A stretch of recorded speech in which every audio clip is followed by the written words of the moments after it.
नमस्कार सभी को। आज हम साइंस की क्लास प्रारंभ करने जा रहे हैं, साइंस टेक की क्लास प्रारंभ करने जा रहे हैं, जिसमें सबसे पहले हम साइंस के बेसिक कंसेप्ट को समझने का प्रयास करेंगे। यहाँ से पूरी कोशिश की जाएगी कि आप साइंस के बेसिक कंसेप्ट को समझें ताकि आप टेक्नोलॉजी से जोड़ सकें। साइंस क्या है, सबसे पहले ये बात कर लेते हैं। तो साइंस का मतलब है जानना। किसको जानना? कि संसार में जितनी भी घटनाएं घटित हो रही है उनको जानना। क्यों जानना चाहते हैं संसार की इन घटनाओं को? ताकि हम मानव जीवन को मानव जीवन को सुगम बना सके या हम सुखी बना सकें। बोलिए। जैसे कि आप सबको पता है, हम सबको पता है कि एक समय मानव के पास हवा करने के लिए हाथ का पंखा होता था। आप सबने देखा होगा, गांव में आज भी पंखे का इस्तेमाल करते हैं। ऐसे राजा महाराजा भी पंखे का इस्तेमाल करते थे। आपने देखा होगा, जैसे कि मैं किसी चीज का पंखा बना सकता हूँ, है ना। मैं इसका बना के ऐसे हाथ से ऐसे ऐसे करा करते थे। बोलो, पंखा करते थे कि नहीं करते थे? परंतु हमने इस बात को जाना कि भाई गर्मी मनुष्य के लिए सबसे बड़ी आपदा थी, विपदा थी। कि गर्मी ज्यादा लग जाए, लू लग जाए तो आदमी मर तक जाता है। तो गर्मी से कैसे बचे? तो लोगों ने उस हाथ के पंखे के स्थान पर किसका इस्तेमाल किया? एक साइंस की थ्योरी इस्तेमाल की और उन्होंने इलेक्ट्रिक करंट प्रोड्यूस किया। इलेक्ट्रिक करंट के बाद मोटर बनाई, मोटर से पंखा चला दिया। पंखा चला, फिर भी हमें उस पंखे में गर्मी लगती थी। फिर साइंस ने दिमाग लगाया कि इस गर्मी अभी भी गर्मी लग रही है, पसीना सिर्फ सूखा है पर गर्मी अभी भी जा रही है, तो इस गर्मी को कैसे दूर करें? तो इस गर्मी को दूर करने के लिए साइंस ने फिर दिमाग लगाया, कूलर बना दिया। साइंस का दिमाग खराब किया, यार कूलर में तो उमस लगती है, गेट बंद कर लेते हैं तो लगता है कि इसमें तो दम घुट जाएगा, यार क्या करें? तो साइंस ने एसी बना दिया। तो बताइए कैसे हाथ का पंखा, जिसे हमने हाथ का पंखा कब तक करे, रात भर तो कर ही नहीं सकते। तो जीवन को सुखी बनाने के लिए हमने हाथ के पंखे के स्थान पर आज क्या बना लिया? एसी। एसी क्या है? साइंस। बोलिए। यही तो जानना है कि हम कैसे चारों तरफ चीजें वातावरण में मौजूद हैं, उनका यूज पर्यावरण के लिए, मानव के लिए, अन्य जीव जंतु के लिए कैसे करें ताकि उन सब का जीवन कैसा हो जाए? सुखी हो जाए। कैसा हो जाए? सुखी, खुशमिजाज जीवन हो जाए, अच्छा जीवन हो जाए, जीवन उनका पहले से और सुंदर हो जाए। ये सब साइंस क्यों पढ़ रहे हैं? इसके लिए पढ़ रहे हैं साइंस। मानव जीवन को उन्नत बनाने के लिए, मानव जीवन को सुखमय बनाने के लिए, मानव जीवन को और डेवलप करने के लिए, बस यही सब तो है साइंस। बताइए, अगर साइंस ना होता तो आज मैं आपको पढ़ा रहा होता यहाँ से, यूट्यूब से। यूट्यूब, इंटरनेट, इलेक्ट्रिसिटी, लाइट, ये सब क्या है? साइंस की तो देन है। तो आज टेक्नोलॉजी जैसे डेवलप, आज हम कह रहे हैं एआई डेवलप हो रहा है। यार एआई से पहले कंप्यूटर आया होगा, कंप्यूटर से पहले बिजली आई होगी, बिजली और कंप्यूटर आने से एलिमेंट आए होंगे, एलिमेंट आने से पहले प्रिंसिपल आए होंगे, थ्योरी डेवलप हुई होगी, उस थ्योरी के आधार पर, डेवलप के आधार पर मशीनें बनाई गई होंगी। उन मशीनों का आपस में कोरिलेशन बैठा के ऐसा कोई प्रैक्टिकल किया होगा जिससे कि कंप्यूटर बना।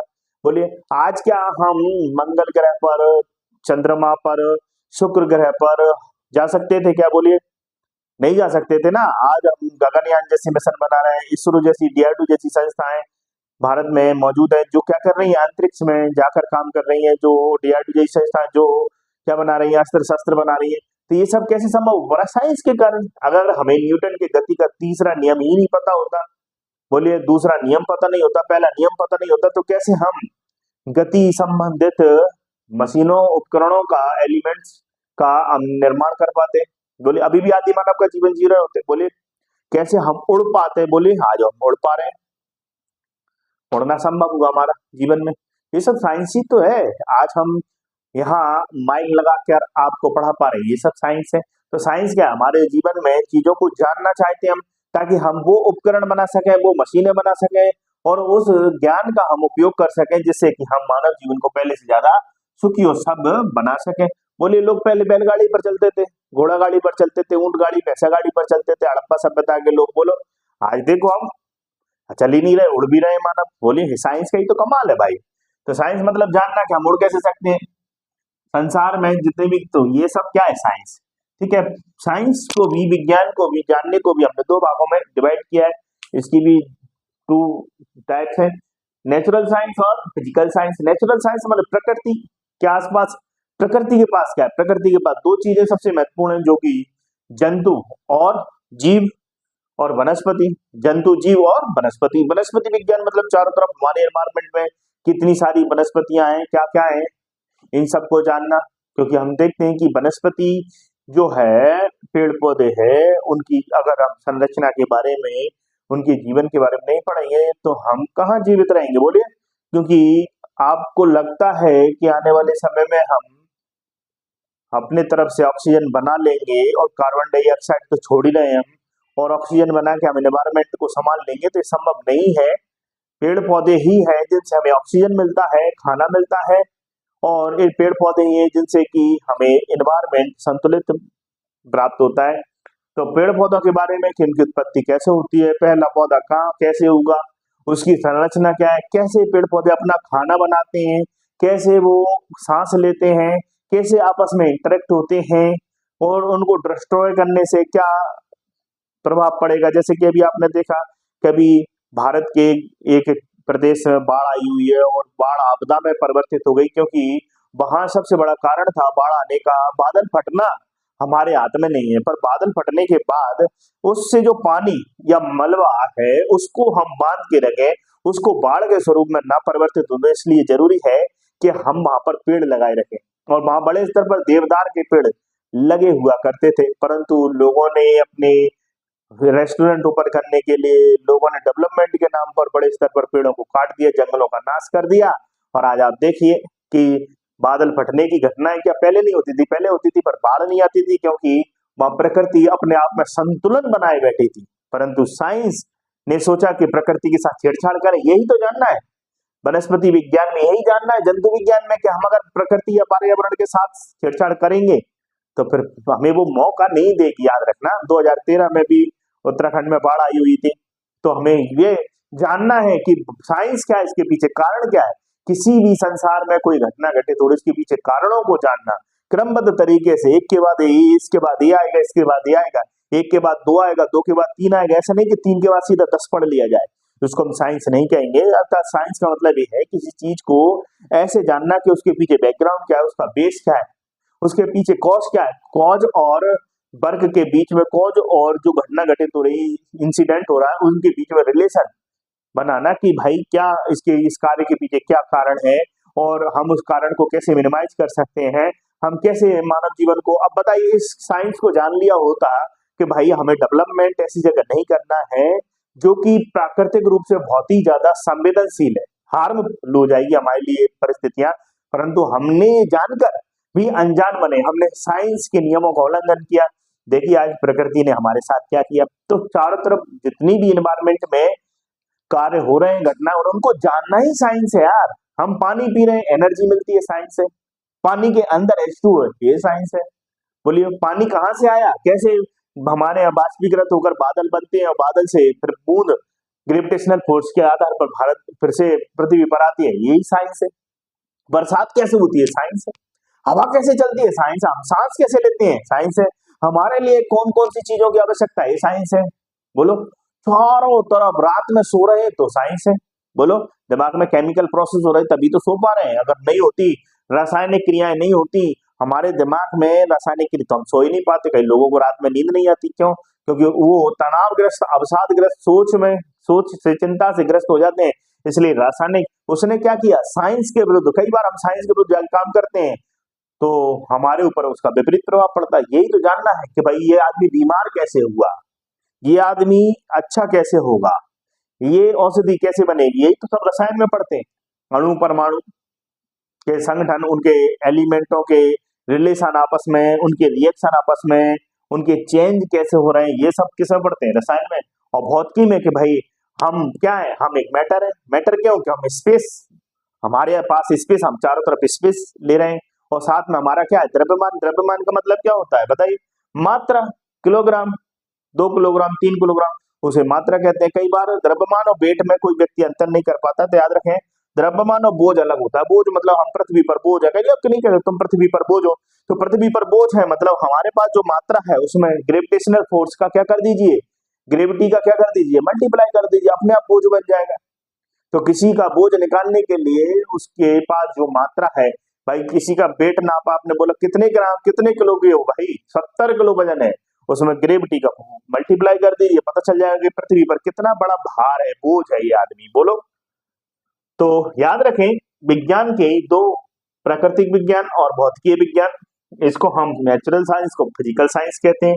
हम नेचुरल साइंस में आप सबको पता है वनस्पति और जीव जंतु के बारे में पढ़ते हैं। जीव जंतुओं में भी आपको पता हो कितनी सारी प्रजातियां हैं जीव जंतुओं में, है कि नहीं? मनुष्य अकेला नहीं है, मनुष्य के अलावा भी मनुष्यों में भी कई है। मैंगलॉयड, प्रोटोस्टोलॉयड, भूमध्य सागरीय है, नीग्रोड, पता नहीं कितनी है, बोलो। और साथ में आप देखेंगे कि अन्य जंतु चाहे डॉगी हो, चाहे काऊ हो, चाहे एलिफेंट हो, लॉयन हो, टाइगर हो, चिड़िया हो, चमगादड़ हो, इनमें भी कई जाति में कई प्रजातियां हैं, बोले। तो उनके विकास कैसे हुआ, कहाँ से आए, बात नहीं कब नहीं जानना चाहते, हम जानना चाहते हैं कि नहीं? सबसे महत्वपूर्ण बात है कि हम जानना चाहते हैं, परंतु हमारे जानने की जो हमारे अंदर जो जिज्ञासा है उसको लोगों ने मार दिया। कैसे मारा? कि जब हम बचपन में हम अपने माता पिता से पूछते थे, हमारे आसपास समाज में रहने वाले लोगों से पूछते थे कि मम्मी यार, पापा यार, अंकल एक बात बताओ मुझे कि पानी इतना तेज बरस रहा है और ये चिड़िया जो बाहर घूम रही है, वो बाहर जो चिड़िया है वो अपने आप को कहाँ बचाएगी? रात में सोते समय छत पर हम अपने पेरेंट्स से पूछ रहे हैं, हम अपने समाज के लोगों से पूछ रहे हैं कि यार ये तारे कैसे हैं, ये देखो अंकल, ये पिताजी, ये जो चंद्रमा है वो कैसा दिखाई दे रहा है। पर हमारे वातावरण में जितने भी हमारे आसपास पेरेंट्स और हमारे समाज के लोग थे, उन्होंने चुप करा दिया, चुप, क्या चिड़िया कहाँ घूमेगी, कहाँ सोएगी, चुप रहो, फालतू के प्रश्न पूछती हूँ, कहाँ चंद्रमा है, कहाँ तारे, वो अपनी जगह, चुपचाप सो जाओ। भाई हमको ना साइंस जानना चाहते थे, क्योंकि हमारे लोगों ने हमें साइंस जानने का मौका ही नहीं दिया। और जो हमारे मन में जिज्ञासा नहीं था हमारे मन में वैज्ञानिक छुपा हुआ था, साइंटिस्ट छुपा हुआ था हमारे मन में, पर हमारे अंदर के साइंटिस्ट को मार दिया। हाँ, अब विज्ञान कहीं वहां से तो आया नहीं है, साइंस कहाँ किसने डेवलप किया? हम लोगों ने डेवलप किया ना, न्यूटन ने ही तो डेवलप किया, बोलो। आइंस्टीन, ये सब लोग कोई ऐसे तो नहीं कि मंगल ग्रह से आए और देकर चले गए, यही थे। जब इनके मन में प्रश्न आया ना कि भाई हमें जानना है आइंस्टीन के बारे में, तो आपने सामने उनको तो स्कूल से तक निकाल दिया गया कि भाई बच्चा, जब उन्होंने उनकी माँ ने कहा कि नहीं यार तुम तो इतने, उनकी माँ ने उन्हें मोटिवेट किया। आज यही तो बात है कि बच्चे को जब मोटिवेट नहीं किया जाता, उसके मन में कई प्रश्न, जिज्ञासा साइंस के भरे हुए, साइंस से रिलेटेड, और जब हम उनको नहीं बताते तो बच्चा डिमोरलाइज हो जाता है कि चुप करा दिया। अब वो बच्चा स्कूल में जाकर बैठा हुआ है बिल्कुल ऐसे, जो पढ़ाया जा रहा है टीचर द्वारा वो उसको पढ़ लेता है, और जो किताब में लिखा है उसको रट लेता है, परसेंटेज बना लेता है। और जो बच्चा कभी कुछ बनना चाहता था, साइंटिस्ट जिसके मन में अंदर था, वो मार ही दिया। अब क्या करेगा बच्चा, क्या जानेगा फिर बच्चा? क्यों पढ़ रहा है फिर बच्चा साइंस, बताइए मुझे। साइंस क्यों पढ़ रहा है? यही इसलिए पढ़ रहा है क्या कि रटी रट, अरे कुछ वो नया कर पाता, वो भी तो न्यूटन बन पाता, वो भी तो आइंस्टीन छुपाता उसके अंदर। पर वो किसी ने भी उसके साइंटिस्ट को बाहर आने ही नहीं दिया, चुप करा दिया उसे, बोल दिया जो लिखा है उसी को मानो। अरे भाई, वो भी तो वो अपने आप में एक यूनिक पर्सनैलिटी संसार में आई है, वो भी तो कुछ जानना चाहता है, कुछ नया करना चाहता है, वो भी तो क्या पता क्या लेकर आ जाए, पूरी दुनिया बदल जाए, बोलिए। तो साइंस, जंतु और वनस्पति के बारे में जानना। फिजिकल साइंस में दो भाग है, भौतिकी और केमिस्ट्री। आप सबको मैंने बता दिया कि भौतिकी का मतलब है द्रव्य के बारे में, और ऊर्जा के बारे में जानना। द्रव्य मतलब आप सबको पता है जो स्थान घेर रहा है, जिसके अंदर मास है। और जो ऊर्जा है, संसार में चारों तरफ क्या दिखाई दे रहा है, ऊर्जा। ऊर्जा को ही कई ग्रंथों में, प्राचीन ग्रंथों में किसी ने चेतना कहा है, किसी ने आत्मा कहा है, किसी ने जीव कहा है, बोलिए। इसी ऊर्जा को, और इसी ऊर्जा के पीछे पागल है सब लोग, गॉड पार्टिकल बनाने का प्रयास कर रहे हैं, एक बोसन थ्योरी पर काम कर रहे हैं, पूरी कोशिश जारी है कि हम वो पार्टिकल बना लें जिस पार्टिकल के अंदर पूरी ब्रह्मांड की ऊर्जा निर्मित है, जिससे ब्रह्मांड बना है। वो छोटा सा छोटा ऐसा कौन सा पार्टिकल है जिसमें कि वो अनंत ऊर्जा मौजूद है, जिससे कि पूरे ब्रह्मांड की उत्पत्ति हुई है।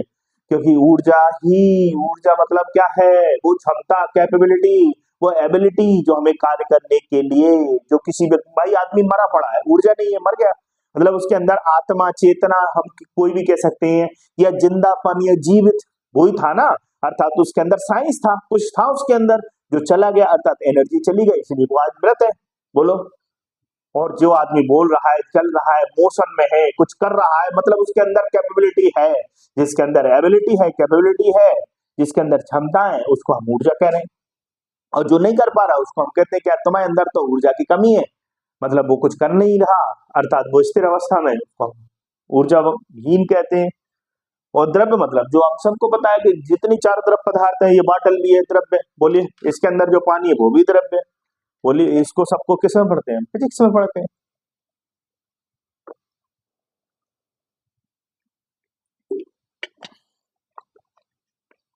बताइए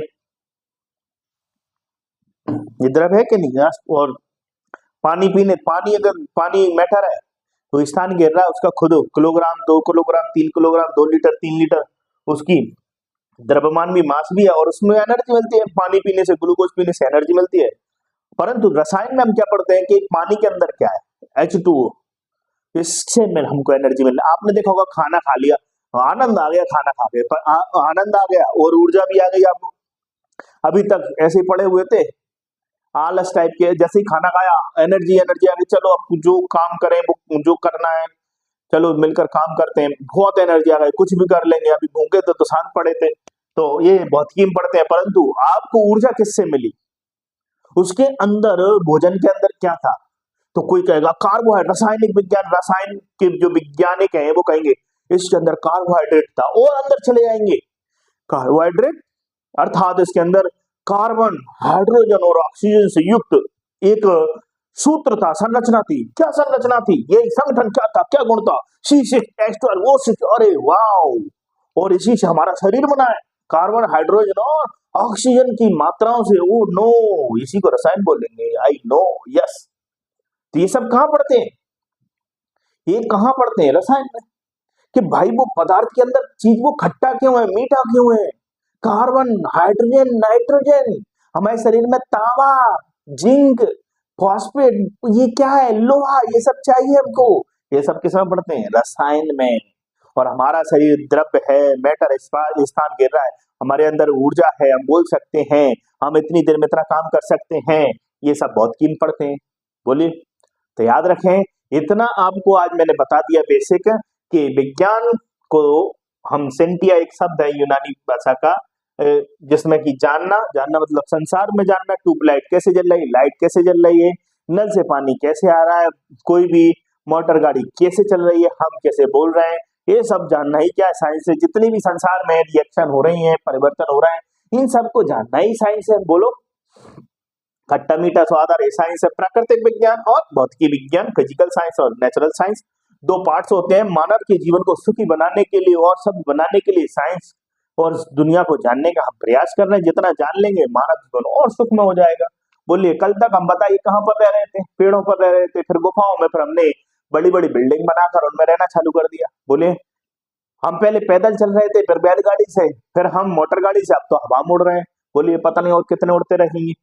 प्राकृतिक विज्ञान में को भी दो भागों में बांटा, वनस्पति और जंतु, दोनों का अध्ययन करते हैं। अध्ययन मतलब क्रमबद्ध तरीके से चीजों को जानना, समझना और जीवन में उन्हें अपनाना।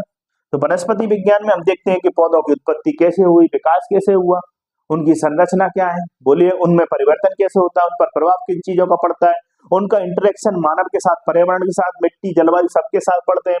वैसे ही जंतु कि हमारा विकास कैसे हुआ, मनुष्य का विकास कैसे हुआ, मनुष्य का आप पढ़ते हैं RNA, DNA, पता नहीं क्या क्या पढ़ते रहते हैं। जंतु विज्ञान में पढ़ते हैं कि नहीं पढ़ते? हमारे अंदर कौन से रोग हैं, कौन से नहीं होंगे, मेंढक को पढ़ते हो, चिड़िया को पढ़ते हो, चमगादड़ को पढ़ते हो, ये सब क्या है? जंतु विज्ञान। ये सब तो जानना है भैया जंतु विज्ञान में।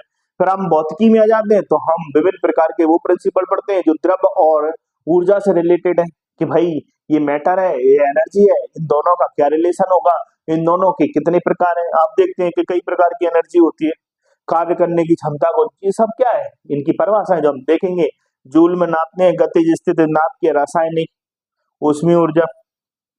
वैसे ही रसायन में आप विभिन्न प्रकार के संगठन पढ़ते हैं।